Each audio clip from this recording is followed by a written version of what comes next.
Shalom, selamat malam Bapak Ibu Saudara yang dikasihi Tuhan, Jemaat Mesbah Doa, dimanapun berada pada malam hari ini. Malam hari ini kita semua sama-sama datang pada Tuhan. Mari kita mau siapkan hati, tubuh, pikiran, dan jiwa kita. Kita mau menyatukan hati kita untuk datang menyembah Tuhan. Mari sama-sama kita berdoa. Tuhan Yesus, kami bersyukur buat malam hari ini ya Tuhan. Kami bersyukur Bapa untuk penyertaan-Mu, untuk pertolongan Tuhan, penyertaan Tuhan yang selalu nyata di dalam kehidupan kami. Sampai saat ini Tuhan masih mengizinkan kami untuk boleh kembali datang, membangun mesbah ya Tuhan. Kami percaya malam hari ini ya Bapa, hadirat-Mu akan melingkupi setiap kami dimanapun kami berada. Dan biarlah kami ya Tuhan,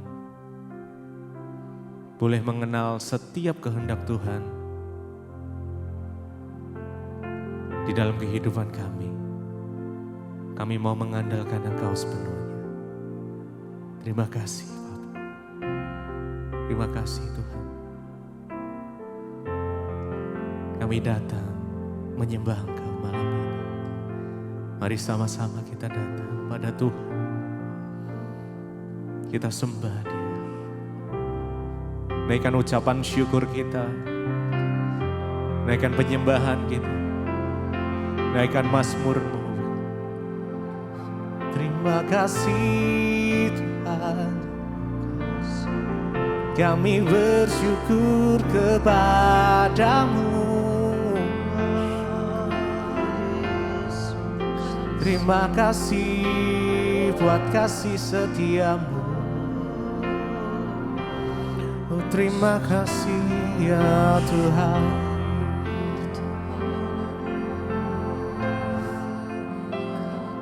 Biar kami boleh mengenal Engkau Tuhan lebih dalam lagi.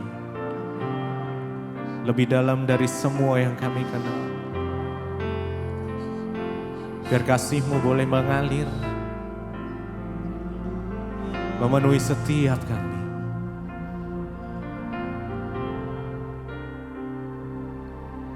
Dan ku ingin mengenal-Mu Tuhan, lebih dalam dari semua yang ku kenal. Tiada kasih, tiada kasih yang melebihi-Mu. Ku ada untuk menjadi penyembah-Mu. Dan ku ingin mengenal-Mu Tuhan, lebih dalam dari semua yang kami kenal. Tiada kasih yang melebihi-Mu. Ku ada untuk menjadi penyembah. Dan ku ingin mengenal. Biar kami boleh mengenal Engkau ya Tuhan lebih lagi. Lebih dalam dari semua yang ku kenal. Lebih dalam dari semua yang kami kenal. Tiada kasih yang melebihi-Mu. Ku ada untuk menjadi penyembah. Mari dengan segenap hati kita. Dan ku ingin mengenal-Mu Tuhan, lebih dalam dari semua yang ku kenal.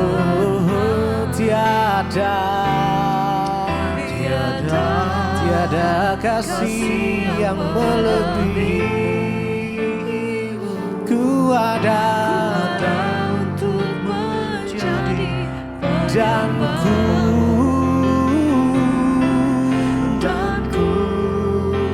ingin mengenal-Mu Tuhan, lebih dalam dari semua yang ku kenal. Tiada kasih yang melebihimu, kasih yang melebihimu. ku ada untuk menjadi penyembahmu.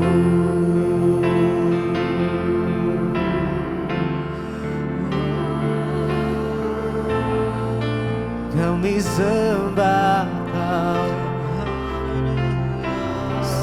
kami ingin mengenal-Mu Tuhan, mengenal kehendak-Mu di dalam hidup kami, lebih dalam dari semua yang kami kenal. Oh Yesus Tuhan, dan ku ingin mengenal-Mu Tuhan lebih dalam dari semua yang kami kenal. Tiada kasih yang melebihimu. Ku ada untuk menjadi penyembah.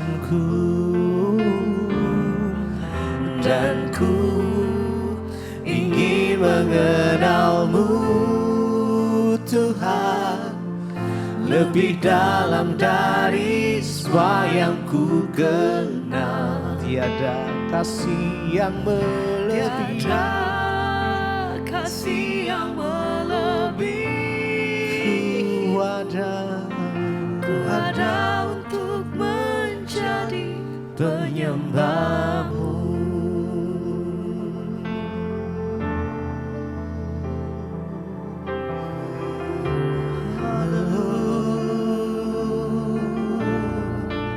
Sebab itu kami terus akan mengiring-Mu ya Tuhan. Sebab itu kami akan terus berjalan bersama-sama dengan-Mu ya Tuhan. Sebab ini kerinduan kami mau lebih dekat dengan Engkau. Bahkan dalam pikiran kami ya Tuhan, bahkan dalam kehendak kami ya Tuhan, kami serahkan ke dalam tangan-Mu. Dan biarlah Engkau yang terus berperkara dalam hidup kami.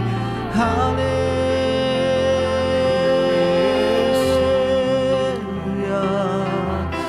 Oh, makasih. Terima kasih Tuhan. Terima kasih Tuhan. Dan kami akan terus bawa hidup kami semakin dekat dan mendekat bersama-sama dengan Engkau ya Tuhan. Mengiring-Mu seumur hidupku, Masuk dalam rencana-Mu ya masuk Tuhan. dalam rencana-Mu Bapa. Pikiranku,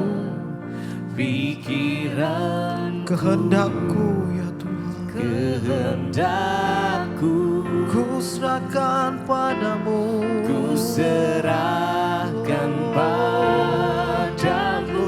Amin. Harapanku Tuhan, hanya dalam-Mu. ku kan teguh, Dan iman kami kan teguh bersama-Mu. Jadikan Amin Yesus Tuhan. bejana-Mu. Amin. Bentuk kami sesuai dengan rencana-Mu ya Tuhan. Kemuliaan-Mu, Mengiring-Mu Tuhan, seumur hidupku, sampai akhir hidup kami. Masuk dalam rencana-Mu yang indah, Bapa. dalam rencana-Mu ya Bapa. Kehendakku ku serahkan pada harapanku Tuhan. Harapanku hanya di dalam-Mu. ku kan teguh bersama-Mu ya Bapa. Tuhan, Dan bentuk kami jadikan sesuai dengan bencana-Mu, dengan rencana-Mu dalam hidup kami Tuhan. untuk memuliakan. Mari Bapak Ibu Saudara sambil mengangkat tangan-Mu di hadapan Tuhan, katakan, ini kami ya Tuhan. Hidupku masuk dalam rencana. Biar rencana-Mu yang terjadi dalam hidup kami.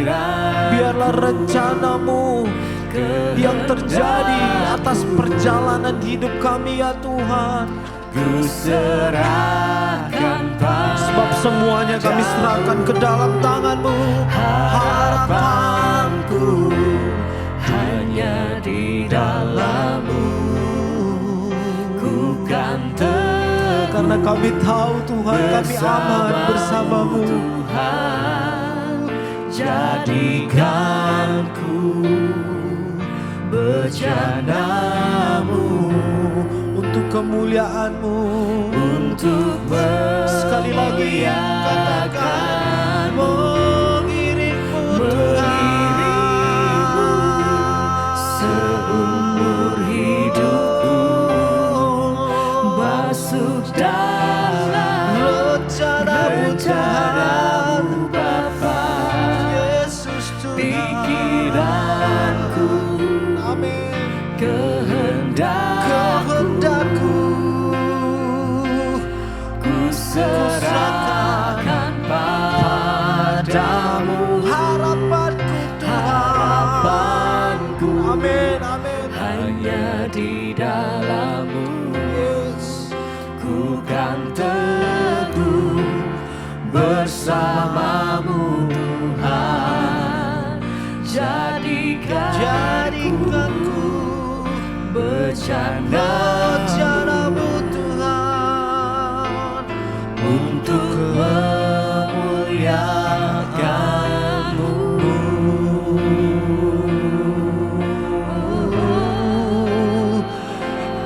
Jadikan kami sesuai dengan bencana-Mu ya Tuhan. Jadikan kami sesuai kehendak-Mu.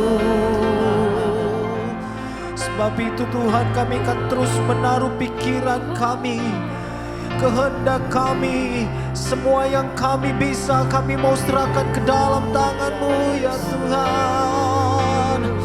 Dan bekerjalah dalam hidup kami. Sebab itu kami berkata kepadamu, mengiringmu Seumur hidupku, Yes, amin. masuk dalam rencana-Mu Bapa. Amin. Pikiran Semua yang kami bisa, kehendak semua yang kami lakukan, kehendak kami serahkan ke dalam tangan-Mu ya Tuhan. Oh, harapanku Tuhan hanya benar, hanya ada di dalam-Mu. ku kan teguh bersama-Mu Tuhan.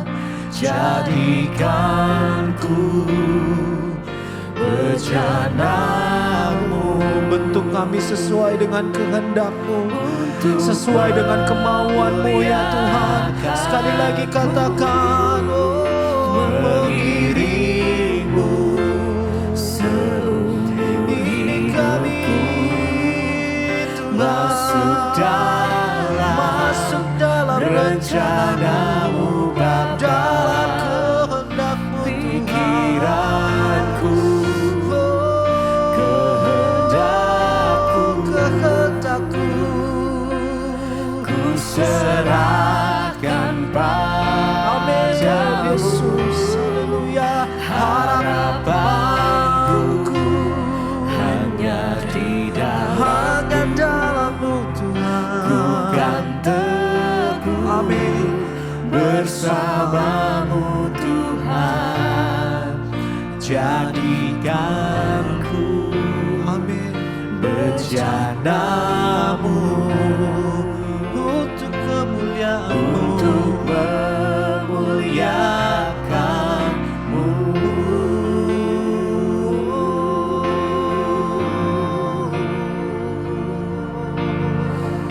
Ini setiap hidup kami Tuhan, ini setiap kami di hadapan Engkau, ini setiap penyembah-Mu Tuhan.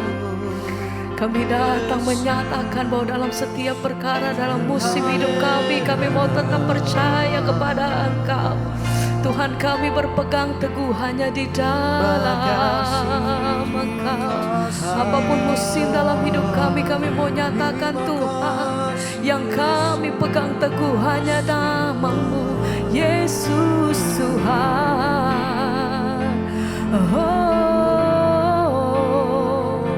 Sebab itu segenap hati kami berseru,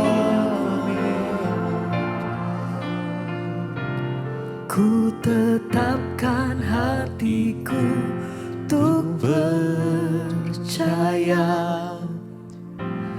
tanpa syarat. Amin.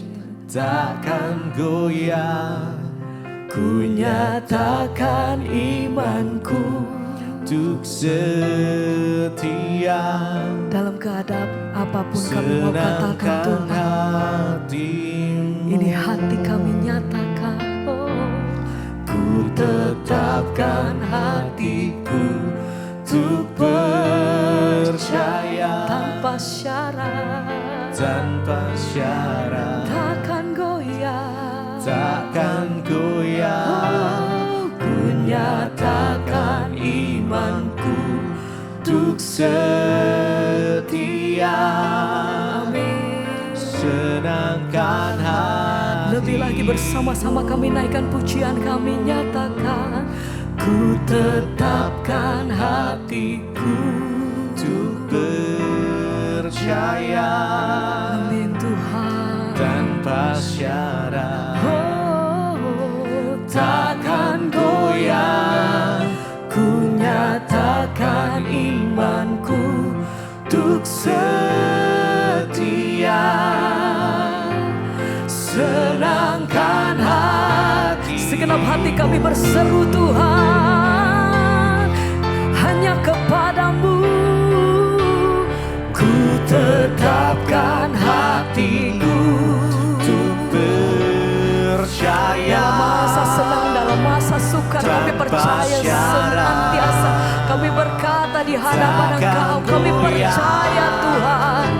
Kami tetap menyembah karena kami tahu Engkau Allah yang hidup, Engkau Tuhan kami yang benar. senangkan hati. Mari bersama lebih lagi nyatakan, Ku tetapkan hatiku untuk percaya dengan segenap hati kami nyatakan tanpa syarat, takkan goyah. Ku nyatakan imanku untuk setia, senangkan hatimu.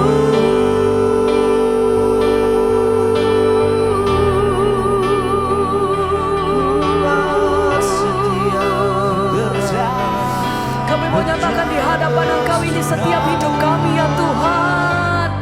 Kami setiap penyembah-penyembah-Mu datang di hadapan Engkau, menyatakan dalam masa sulit kami sekalipun, kami mau nyatakan kami mau tetap setia dalam Engkau. Sebab kami percaya dan kami melihat kebaikan-Mu atas hidup kami sampai hari ini Tuhan. Sebab itu dengan hati yang bersyukur dalam situasi apapun, kami mau nyatakan Tuhan terima kasih. Kami bersyukur selalu Tuhan. Terima kasih Bapa.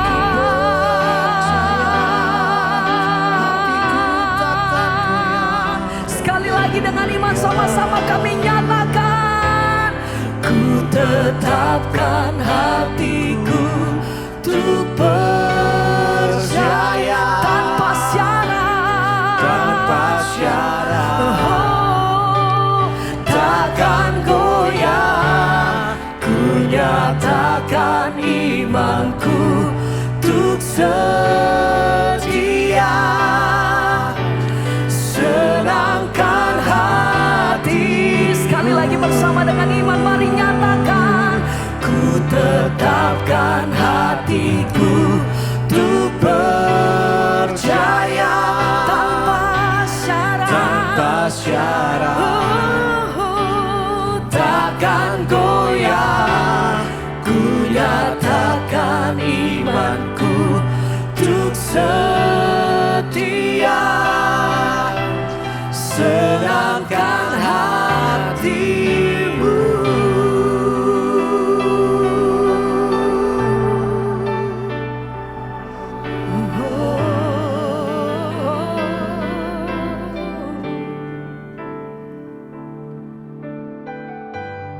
Terima kasih Bapa, kami bersyukur buat hari ini Tuhan, izinkan kami ada di mezbah doa, Engkau pertemukan kami kembali Tuhan.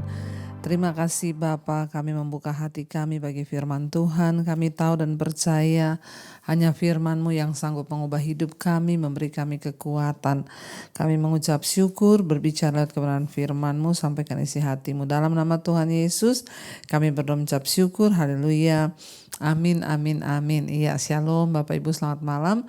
Kita berjumpa kembali di mezbah doa malam ini. Kita percaya bahwa semua karena anugerah Tuhan. Dan baik, sebelum kita melanjutkan bacaan firman Tuhan, saya akan bacakan kesaksian yang sudah masuk terlebih dahulu. Shalom, selamat malam Ibu Pendeta Debbie Basjir. Nama saya Ibu Endang, saya dari Bintaro Jaya, Tangerang Selatan. Iya, selamat malam yang ada di Bintaro ya.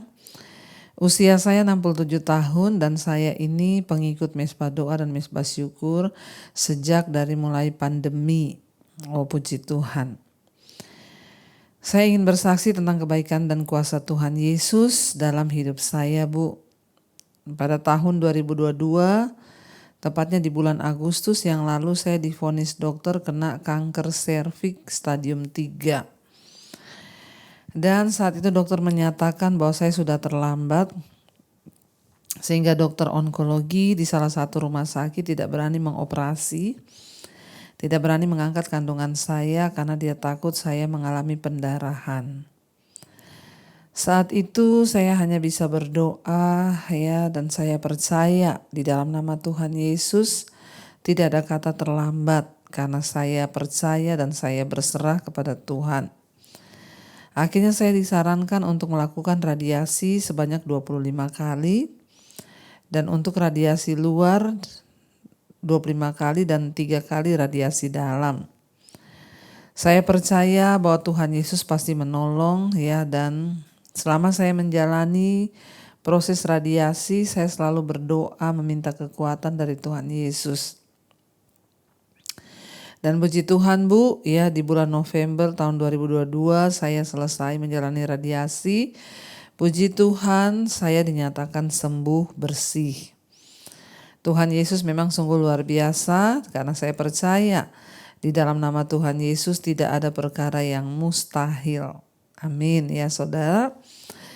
Demikian sekian kesaksian saya Ibu, terima kasih kepada Tuhan Yesus. Juga saya berterima kasih buat Ibu Debbie Basir beserta seluruh tim yang terus setia ya melayani dan memberitakan kebenaran firman Tuhan yang sangat-sangat menguatkan iman saya.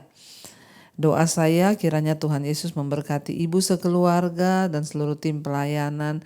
Amin, amin, amin. Puji Tuhan Bapak Ibu, kita mendengarkan kesaksian yang luar biasa. Tidak ada perkara yang mustahil bagi Tuhan.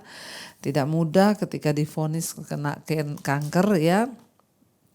Dan dokter berkata sudah terlambat, tapi bagi Tuhan tidak ada perkara yang mustahil. Benar ya, seperti Ibu imani bahwa bagi Tuhan gak ada kata terlambat. Baik, kita akan melanjutkan pembacaan firman Tuhan dan kali ini kita sudah sampai di Ayub pasal yang kedua. Ya, kemarin kita sudah selesai Ayub pasal yang pertama, bagaimana dalam waktu yang sekejap, hanya dalam waktu yang bersamaan, ya setelah Tuhan mencabut pagar perlindungan atas semua harta milik Ayub, langsung iblis menyerang kekayaannya, ternaknya, perkebunannya, semua direnggut begitu saja. Anak-anak Ayub mati, rumahnya roboh, tapi ya Ayub berkata, Tuhan yang memberi, Tuhan yang mengambil, terpujilah nama Tuhan. Dan dalam kesemuanya itu Ayub tidak menuduh bahwa Tuhan itu berbuat yang kurang patut. Dia tidak bersungut-sungut, tapi dia bersyukur dan dia percaya. Baik, kita lanjutkan pada Ayub pasal yang kedua, saudara. Pada suatu hari datanglah anak-anak Allah menghadap Tuhan, dan di antara mereka datang juga iblis untuk menghadap Tuhan. Maka bertanyalah Tuhan kepada iblis, dari mana engkau? Lalu jawab iblis kepada Tuhan, dari perjalanan mengelilingi dan menjelajahi bumi. Ayat yang ketiga, firman Tuhan berkata kepada iblis, apakah engkau memperhatikan hambaku Ayub? Sebab tiada seorang pun di bumi seperti dia yang demikian saleh dan yang takut akan Allah dan menjauhi kejahatan. Ia tetap tekun dalam kesalehannya meskipun engkau telah membujuk aku untuk melawan dia, untuk mencelakakannya tanpa alasan.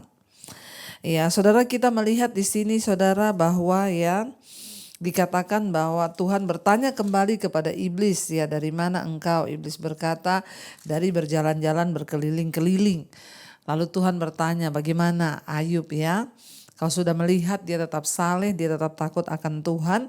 Sekalipun dikatakan di sana Tuhan berkata, ya sekalipun engkau telah membujuk aku melawan dia untuk mencelakakannya tanpa alasan. Saudara, pertanyaannya di sini, apakah ya Allah bisa dibujuk ya? Apakah iblis juga bisa membujuk Allah ya untuk mengubah semua rencana-rencananya? Ya, kita lihat di sini saudara, pada awalnya Allah mengatakan bahwa dia tidak ingin Ayub dilukai secara fisik. Tetapi kemudian Allah memutuskan untuk mengizinkannya. Ingat, pencobaan dari iblis, tapi Tuhan mengizinkan untuk membuktikan kemurnian iman Ayub, saudara ya. Iblis tidak bisa membujuk Allah untuk bertindak melawan karakternya atau kedaulatannya. Ya, yaitu sepenuhnya dan selamanya itu Tuhan itu punya ya kedaulatan dan rencana yang baik atas anak-anaknya yang setia. Tetapi kenapa Allah mau menyetujui rencana iblis? Ya karena Tuhan tahu hasil akhirnya. Tuhan tahu bahwa Ayub itu memang imannya teruji. Tuhan tahu kekuatan iman Ayub sampai di mana. Tuhan sudah mengerti hidup manusia itu dari awal sampai pada akhir. Makanya Alkitab berkata bahwa ya Tuhan itu setia dan adil dan dia tidak akan membiarkan kita dicobai melampaui batas kekuatan kita. Ya, kenapa Tuhan izinkan Ayub melewati itu? Karena dia tahu bahwa Ayub sanggup melewati itu. Dia sudah tahu cerita akhirnya itu akan seperti apa, saudara. Makanya Tuhan izinkan karena Tuhan mengenal betul Ayub itu siapa. Hari ini kalau kita sedang mengalami persoalan, saya juga pernah dulu saudara ketika saya dalam pergumulan yang berat. Ketika saya diusir dari keluarga saya pernah bertanya kepada ya seorang teman ya gereja, saudara.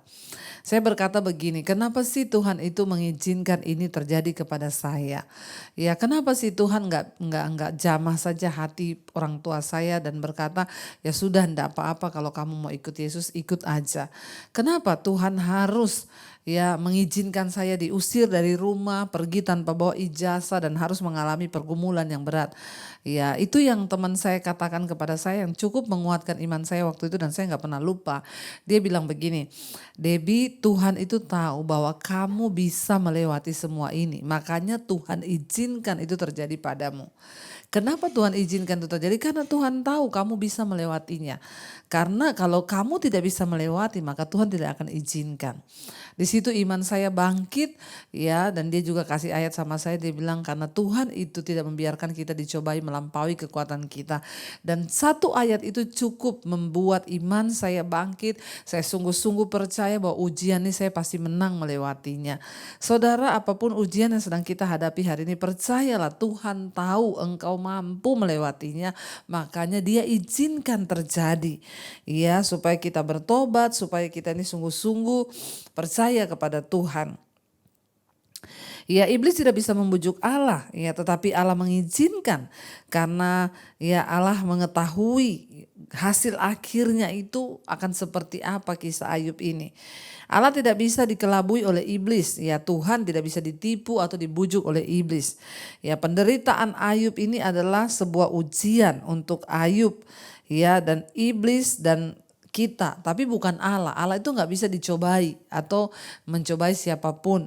Ya, manusia itu dicobai oleh keinginannya sendiri, manusia dicobai oleh iblis, tapi Tuhan izinkan pencobaan itu, saudara. Ya, dan dikatakan di sana, ya, iblis ngomong begini waktu Tuhan bilang, gimana kamu sudah lihat kan iman Ayub walaupun kamu sudah membujuk aku untuk ya mencelakakan dia tanpa alasan. Ayat 4, lalu jawab iblis kepada Tuhan, kulit ganti kulit, orang akan memberikan segala yang dipunyainya ganti nyawanya. Tetapi ulurkanlah tanganmu dan jamalah tulang dan dagingnya, maka ia pasti akan mengutuki engkau di hadapanmu. Maka firman Tuhan kepada iblis, nah ia dalam kuasamu, hanya sayangkanlah nyawanya. Saudara, kita lihat di sini ya, iblis bilang kulit ganti kulit. Ini adalah komentar iblis yang berkaitan dengan tanggapan Ayub atas kehilangan keluarganya. Iblis tetap berpegang pada ya pandangannya bahwa Ayub itu setia karena ya dia masih menikmati berkat-berkat Tuhan, dia masih sehat. Sekarang kemarin iblis bilang karena dia masih kaya, dia punya segalanya. Ya coba kalau engkau jamah ya, lalu Tuhan izinkan. Nah sekarang iblis datang lagi, dia bilang ya karena dia masih sehat, ya dia masih bisa menikmati berkat-berkatmu.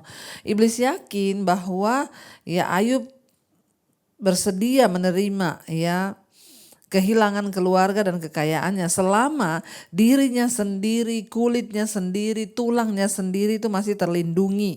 Ya, dan akhirnya iblis mengincar ya, coba kalau dikasih penyakit, coba kalau dijamat kulitnya, dagingnya, tulangnya. Ya, dan saudara kita lihat di sini akhirnya Tuhan memberi izin kepada iblis untuk mencobai Ayub, saudara. Ya, lalu dikatakan di sana ya Tuhan bilang tapi kamu sayangkan nyawanya, jangan kamu sentuh. Ayat 7, dan kemudian pergilah iblis ya. Iblis pergi dari hadapan Tuhan, lalu ditimpanya Ayub dengan barah yang busuk dari telapak kakinya sampai ke batu kepalanya. Lalu Ayub mengambil sekeping beling untuk menggaruk-garuk badannya sambil duduk di tengah-tengah abu. Bayangkan saudara ya, Ayub ditimpa oleh gatal-gatal penyakit kulit yang begitu gatal dari kepala sampai ke ujung kaki. Dan di situ saudara ya, Ayub sudah tidak tahan, dia garuk-garuk, bahkan dikatakan sampai dia pakai beling untuk menggaruk-garuk ya lukanya yang gatal itu, saudara. Ya, dan kembali akhirnya iblis minta izin kepada Tuhan untuk menyakiti dan melukai Ayub ya, dan atas seizin Allah ya akhirnya iblis memberi pencobaan penyakit. Namun Allah membatasi iblis dalam hal ini, tidak boleh membinasakan nyawanya karena itu adalah dalam bagiannya Tuhan. Ya, dan akhirnya Ayub saudara tersiksa, dia duduk di abu, dia menggaruk-garuk badannya pakai beling dari ujung kepala sampai ujung kaki, dia ditimpa oleh penyakit ya barak, gatal-gatal yang begitu luar biasa. Ayat yang ke-9, maka berkatalah istrinya kepadanya, masih bertekunkah engkau dalam kesalehanmu? Kutukilah Allahmu dan matilah. Tetapi jawab Ayub kepadanya, engkau berbicara seperti perempuan gila. Apakah kita mau menerima yang baik dari Allah tetapi tidak mau menerima yang buruk? Dalam kesemuanya itu Ayub tidak berbuat dosa dengan bibirnya. Lihat saudara, mengapa saudara istri Ayub itu berkata kepada Ayub ya, sudah masih bertahan kamu dengan kesalehanmu? Ya seringkali istri-istri itu memang ya tidak mendukung suami, malah menjadi ya bukannya penolong malah perongrong ketika suami sedang ada dalam pergumulan, dalam pencobaan yang Tuhan izinkan, malah istrinya menyuruh untuk Ayub mengutuki Tuhan. Ya dia benar-benar menyebabkan Ayub menderita karena semua cacian, ya makian istri, bahkan kesedihannya ya. Di dalam kesemuanya Ayub itu hanya manusia biasa, dia sedih kehilangan harta, dia sedih kehilangan anak, dia juga merasakan sakit yang begitu luar biasa. Ya tetapi lihat istrinya bilang ya, Masih bertekunkah engkau dalam kesalehanmu? Masih mau saleh enggak kamu? Ya lihat, kamu sudah dikutuki begitu, kutukilah Allahmu. Ya matilah, kata dia. Tapi Ayub berkata, masa kamu hanya mau menerima yang baik dari Tuhan tapi gak mau menerima yang buruk? Saudara, di hidup ini ada waktunya Tuhan izinkan kita menikmati yang baik, tapi ada waktunya juga kita harus menikmati yang tidak baik. Dalam semuanya itu jangan pernah mengutuki Tuhan. Ayat 11, ketika ketiga sahabat Ayub mendengar kabar tentang segala malapetaka yang menimpa dia, maka datanglah mereka dari tempatnya masing-masing, yakni Elifas orang Teman dan Bildad Bildad orang Suah serta Zofar orang Naama. Mereka bersepakat untuk mengucapkan bela sungkawa kepadanya dan menghibur dia. Ketika mereka memandang dari jauh, mereka tidak mengenalnya lagi. Lalu menangislah mereka dengan suara nyaring. Mereka mengoyakkan jubahnya dan menaburkan debu di kepala terhadap langit. Lalu mereka duduk bersama-sama dia di tanah selama 7 hari 7 malam. Seorang pun tidak mengucapkan sepatah kata kepadanya karena mereka melihat bahwa sangat berat penderitaannya. Ya, saudara, kita melihat di sini ya. Ketika teman-teman Ayub itu melihat penderitaan Ayub, mereka tuh kaget, saudara, ya. Banyak orang mengira bahwa percaya kepada Allah itu akan membuat mereka itu tidak mengalami kesukaran. Sehingga ketika orang mengalami kesukaran, banyak orang itu merasa sedih dan berpikir, aduh ya, Tuhan sudah mengutuk atau apalah begitu ya, itu dalam pandangan orang. Mereka mempertanyakan kebaikan dan keadilan Allah ya. Namun ya, kita lihat pesan Ayub adalah bahwa kita tidak boleh berhenti berharap kepada Allah atau mengutuki Tuhan. Ya, jangan hanya mau menerima yang baik dari Tuhan. Ya, dan kita lihat di sini saudara, seringkali memang Tuhan mengizinkan kita untuk mengalami ya pengalaman-pengalaman yang buruk dalam hidup, dan iman kepada Allah tidak menjamin juga bahwa orang yang mengikut Tuhan tuh harus hidup makmur ya, dan kurangnya iman itu tidak menjamin munculnya kesukaran dalam hidup. Andai kata demikian, maka keadaannya orang-orang tentu akan percaya kepada Allah hanya untuk mendapatkan kekayaan. Bukan berarti orang dia kaya disertai Tuhan. Banyak juga orang kaya diberi setan kekayaannya itu dari kuasa jahat, saudara. Ya, dan dikatakan di sana Allah itu mampu menyelamatkan kita dari penderitaan, tetapi Dia mungkin juga membiarkan penderitaan datang karena berbagai alasan yang tidak kita pahami. Penderitaan bisa bertujuan untuk membentuk karakter kita. Penderitaan bisa bertujuan agar kita mengalami Tuhan secara pribadi. Penderitaan bisa bertujuan agar kita punya kesaksian kemuliaan nama Tuhan. Ya, penderitaan seringkali diizinkan untuk melatih iman dan kedewasaan kita di dalam Tuhan.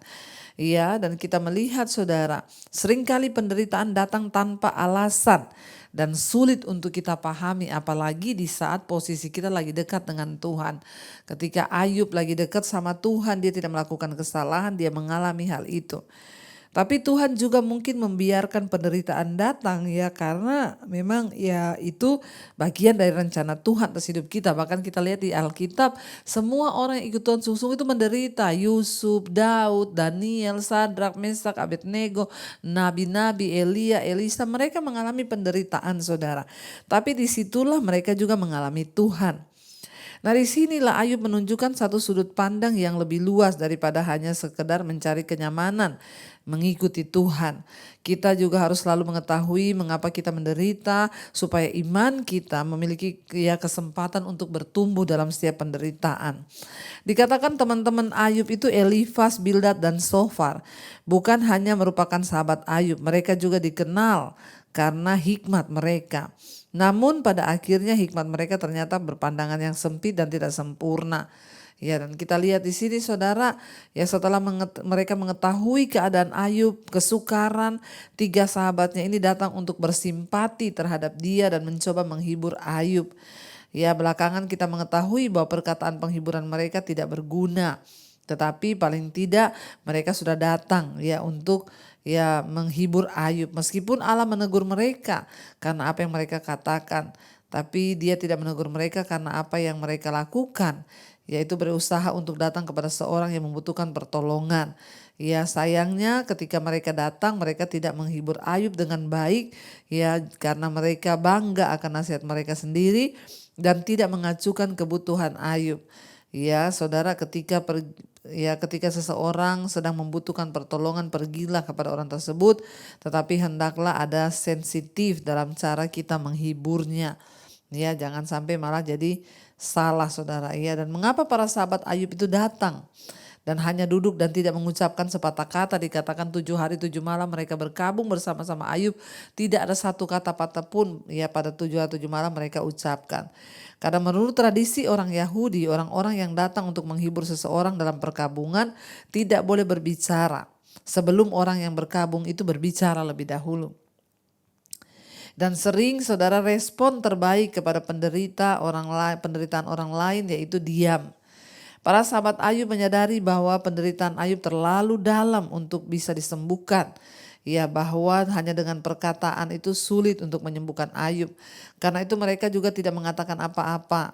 Ya, dan seringkali kita ini merasa harus mengatakan sesuatu yang rohani dan penuh wawasan kepada teman yang terluka. Barangkali hal yang paling dia butuhkan hanyalah kehadiran kita yang menunjukkan bahwa kita ini peduli, saudara. Ya, jadi ternyata mereka tidak bicara selama 7 hari 7 malam itu ya karena Ayub juga belum berbicara. Jadi menurut tradisi orang Yahudi, kalau kita datang ke perkabungan, kalau orang yang berkabung belum bicara, maka yang datang tidak boleh bicara. Ya, makanya mereka selama 7 hari 7 malam diam saja, duduk saja, tidak berbicara.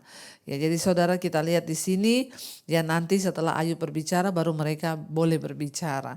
Ya, saking Ayub itu pedih banget sampai 7 hari teman-temannya datang dia nggak ngomong, ya dia nggak bicara apa-apa, saudara. Ya, ketika kita melihat orang dalam penderitaan, kita menemani dia, kita bersama dengan dia, seringkali itu sudah merupakan penghiburan. Ya, karena tidak mudah apa yang dialami oleh Ayub, tapi kita percaya bahwa Tuhan tidak pernah membiarkan kita dicobai melampaui batas kekuatan kita. Kita akan lanjutkan besok ya, dan kita tundukkan kepala, mari kita berdoa. Terima kasih Bapa, kami mengucap syukur lihat kehidupan Ayub, kami boleh belajar bahwa seringkali Tuhan izinkan hal-hal yang pahit, yang menyakitkan terjadi di hidup kami agar kami boleh belajar mengenal Tuhan lebih lagi. Lewat setiap pengalaman pribadi kami percaya Tuhan kami akan melihat pertolongan Tuhan, mujizat Tuhan. Bahkan lewat setiap pergumulan hidup, proses yang berat, kami tahu iman kami sedang dilatih oleh Tuhan. Berkati setiap mereka yang sedang ada dalam pergumulan yang berat Tuhan, hari-hari ini rasanya tidak mampu. Kami tahu Tuhan memampukan setiap kami sebab Engkau tidak membiarkan kami dicobai melampaui batas kekuatan kami. Hiburkan yang lemah Tuhan, beri kekuatan yang sudah hampir menyerah. Kami tahu dan percaya pertolongan dari Tuhan tepat pada waktunya. Sembuhkan yang sakit, lepaskan yang terikat Tuhan. Bahkan bebaskan yang terbelenggu Bapa, hiburkan yang berduka hari-hari ini. Kesembuhan itu datang daripada Engkau. Kami berdoa untuk setiap mereka yang adalah masalah dalam keluarga, rumah tangga, pemulihan terjadi hari ini. Kami juga berdoa Tuhan untuk setiap mereka yang mencari pekerjaan, yang ingin terjadi pemulihan dalam hal ekonomi keuangan, yang terlilit masalah hutang piutang, Tuhan mendatangkan kebaikan. Yang rindu punya keturunan, bukakan kandungan yang tertutup. Kami tahu bagi Tuhan tidak ada perkara yang mustahil. Kami mengangkat tangan bagi bangsa dan negara kami Indonesia. Biar lawatan Tuhan tercurah bagi bangsa kami Indonesia. Hujan pertobatan tercurah bagi Indonesia. Lawatan Tuhan terjadi bagi pemerintah di atas bangsa kami. Roh takut akan Tuhan ada dalam hidup mereka. Jadikan bangsa ini menjadi bangsa yang menghormati Tuhan, menjauhi dosa dan melakukan segala hal yang berkenan kepada Tuhan. Tuhan memberkati tanah dari bangsa Indonesia, airnya, lautnya, udaranya, perkebunan, persawahannya Tuhan, peternakannya, perikanannya, semua diberkati Tuhan. Indonesia menjadi negara yang makmur, yang dapat mencukupi kebutuhannya rakyatnya sendiri. Tuhan berkati juga semua bangsa-bangsa di 5 benua, Asia, Afrika, Amerika, Eropa, Australia. Kami berdoa hujan pertobatan tercurah di seluruh bumi Tuhan. Biarlah orang-orang berdosa berbalik kepada Tuhan, menyerahkan hidup mereka, terutama di hari-hari terakhir ini. Kami harus terus menyerahkan hidup kami hanya kepada Tuhan Yesus saja. Terima kasih Bapa. Kami membuka hati dan tangan kami malam ini untuk menerima berkat Tuhan. Karena itu saudara, terimalah kiranya berkat, rahmat, anugerah dari Allah Bapa, cinta kasih Tuhan Yesus Kristus, penyertaan Allah Roh Kudus biar turun atas hidup kita semua mulai hari ini, bahkan sampai kali yang kedua Tuhan Yesus datang kembali menjemput setiap kita. Nama kita tercatat di dalam kitab kehidupan. Dalam nama Tuhan Yesus yang percaya diberkati Tuhan, katakan bersama, amin, amin, amin. Tuhan Yesus memberkati saudara, shalom dan Immanuel.